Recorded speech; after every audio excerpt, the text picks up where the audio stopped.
No one likes to pay more tax than they want to. Who wants to do that? I mean, you have to meet someone that says, hey, I'll pay the tax. Of course you don't want to do that. So we're looking at a few tax saving tips, one of which is the CPP sharing. That's one way you can share your CPP. The whole idea, Kevin, is to even out your income, right? If mine's higher, my spouse is lower, we can even them out, lower the overall tax burden, pay less tax. That's the idea. When does CPP sharing make sense? What is it? We're going to cover all of that. Let's dive right in. Well, yeah, I mean, basically, it's most effective when you have one spouse that's in a high tax bracket and one that receives a really large CPP as opposed to another. Yeah, so I mean, if you've got $1,200 on one, the other one's receiving $400, there's a large difference. If you've done a variety of other things, it may make sense to share. But if you're earning, say, $900 and your spouse is earning $900, may not be the same thing, or even if there's a $100 difference. So both spouses, if they're in a similar CPP bracket, probably not as effective. It's sort of that high tax bracket. It's that high CPP compared to your other spouse. Big difference. That's what you're on. Big difference in tax brackets, big difference in CPP amounts. That's where the tool is most effective. Some of the details about how it works. Well, you have to be married or common law. That's first. You can't share with your neighbor. No, it's none of that allowed. It has to be with a spouse.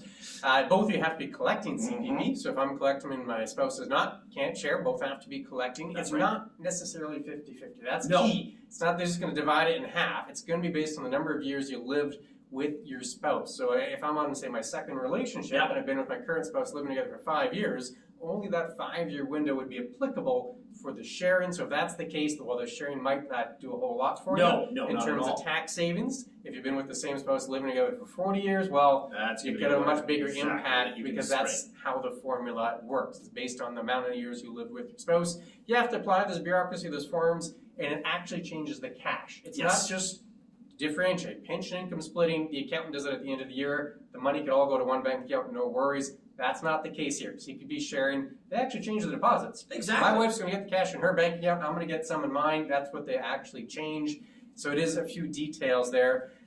Not everyone does this, though. No, exactly. I mean, this is more of a high-level topic if we want to deal with it. There's a formula in the whole 9 yards, and we can get to that later. But, I mean, basically, this is not for everyone, and most folks don't do this. The first thing that everybody would talk about would be more income splitting. Exactly. If you have a pension or something that you can deal with, split it that way. If you're over the age of 65, you can split your RSPs. That's going to give you more options because you can equalize that out as opposed to the CPP scenario. And again, as you mentioned, this is for couples only. You can't do this on a single basis. I can't get my brother involved to say, well, let's do this because this is the way things are going to go. So it's for most couples. And again, should I say it's not for most couples because, again, you have to have that big discrepancy and everything else. So again, it comes down to when do we want to use this and how does it apply going forward? Yeah, often folks will use the pension income splitting first if they qualify. Or perhaps, because there are some age ranges there, so if you have a pension, like a defined benefit pension after the age of 55, you can use it as pension income, you can split. If you don't, and you have your RSPs or your RIFs, we'll have to wait till 65. So perhaps there's a window there before you qualify for income splitting, where this might make sense. Or if you do qualify for income splitting, and even after you split, there's still a big difference, this could be another tool to use to help even out those incomes, get you in the lower tax brackets. But it's not the first one, is what we're getting at. No, it would be lower down the line. Correct. They use pension income splitting first, and then they get to this.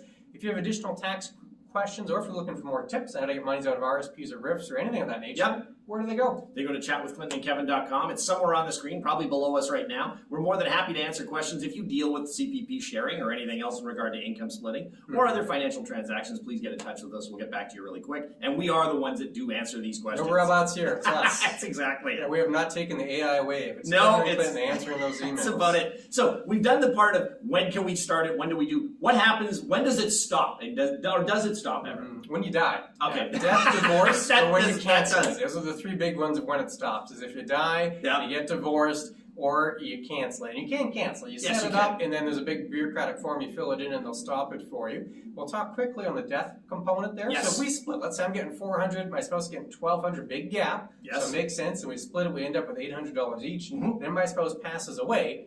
How much would I get? Well, basically, most people think, well, I can keep the same amount, but that's not it. You revert back to what you had originally. 400. So if you had the 4, that's all you're going to get. Now, of course, you will get that death benefit for the survivor pension portion, which may get you back to that 8, it may not, but you revert back to where you started. The government does not keep that equalized. They said death stops everything, you go back to square one. Yeah, so I'd revert back to 400, and then I'd get the survivor component of my spouse's 1,200.